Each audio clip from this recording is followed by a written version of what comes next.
So guys, আজকে আপনাদের শিখাতে এসেছি কিভাবে ডাবল স্নাইপিং করবেন, অর্থাৎ ডাবল স্নাইপার দিয়ে এনিমির মাথা মুন্ডু সব খুলে রেখে দিবেন।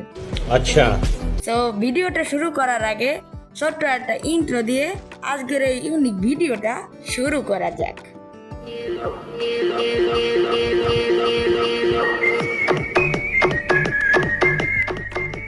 সো আমার সামনে এনিমি, দেখা যাক কে মারতে পারি কিনা। তো ড্যামেজ দিয়ে দিয়েছি, পালিয়ে যাবি কোথায় শালা? আরে শালারে মারাই তো যাচ্ছে না, মেরে দিয়েছি। তো ওর কাছে আমি দেখেছিলাম একটা স্নাইপার ছিল, অর্থাৎ এমএ-12, হ্যাঁ একটা আছে। তো আমি ডাবল স্নাইপার পাইনি, কিন্তু সিঙ্গেল একটা পেয়েছি। চলো সিঙ্গেলটা দিয়ে কিছু করতে পারি কিনা দেখি।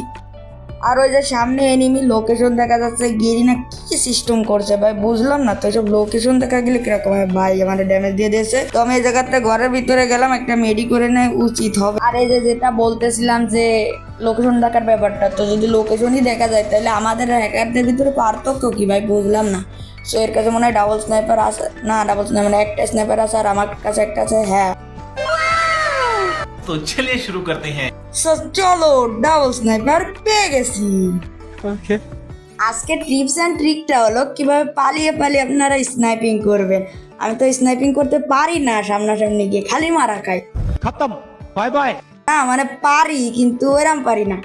তো দেখেন আমার সামনে বসে একটা এনিমি লুট করতেছিল, তো একে এমএ-12 একটা ওয়ান ট্যাপ।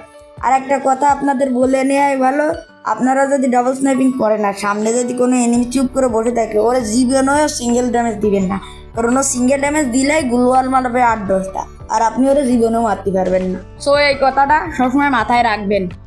বাট আমার সামনে দিয়ে একটা এনিমি গেল, আমি ওরা মারতে পারলাম না, এর কারণ কি বুঝলাম না, বট শট হয়ে গেলাম না আপনাদের দেখাইতে এসে।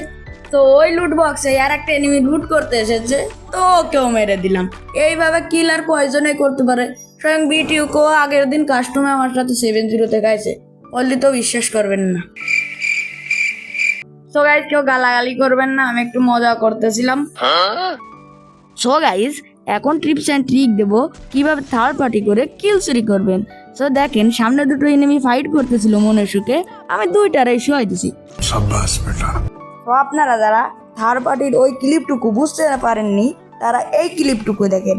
দেখেন উপরে দুটো এনিমি ফাইট করতেছিল আগের মতন, আর আমি নিচের থেকে যা করার তাই করে দিছি।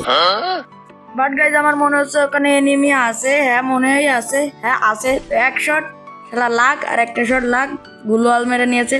সমস্যা নেই, আমার কাছে এই যে আগুনের গান আছে, তো এটা দিয়ে ওকঙ্গে বেরোয়েছে। এক শট লাগ লাগ।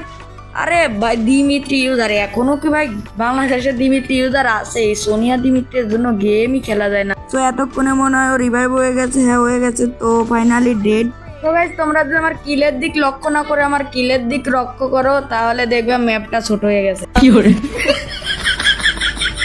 তো গাইজ, তোমরা যদি আমার খেলা কয়জনে দেখতেছে সেদিকে লক্ষ্য না করে আমার খেলা কয়জনে দেখতেছে সেদিকে লক্ষ্য করো, তাহলে দেখবে 5টা এনিমি এলাইভ আছে। তো গাইজ, আমরা ম্যাচের শেষ প্রান্তে চলে এসেছি। তো শেষে একটা এনিমিকে কিল করলাম। কিল করে দেখি সামনের এনিমিটা ওকে বিরক্ত করতেছিল, তো সামনের এনিমিটা আরে 61 করে দিয়ে রেখেছি, দেখা যাক ওকে মারতে পারি কিনা।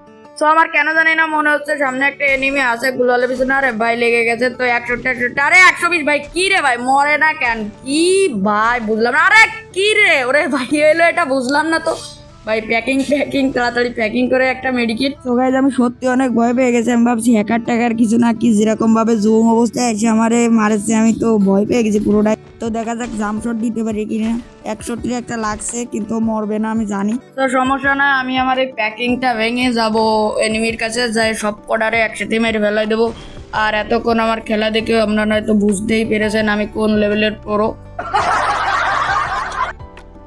তো আমাকে 4-5টা মারতেছে, মানে নেট খারাপ ছিল, মানে নেট পি হাই দিচ্ছিল, তো এই জন্য মানে মানে তাড়াতাড়ি সরাই দিই, নাহলে মান সম্মান থাকবে না। সো গাইস, তোমরা দেখতেছি কোনোই সাপোর্ট করতেছো না, তো ভিডিওটা ভালো লাগলে একটা লাইক করে দেবে, আর চ্যানেলটা অবশ্যই সাবস্ক্রাইব করে দিবে। সবাই ভালো থাকবেন, আল্লাহ হাফেজ।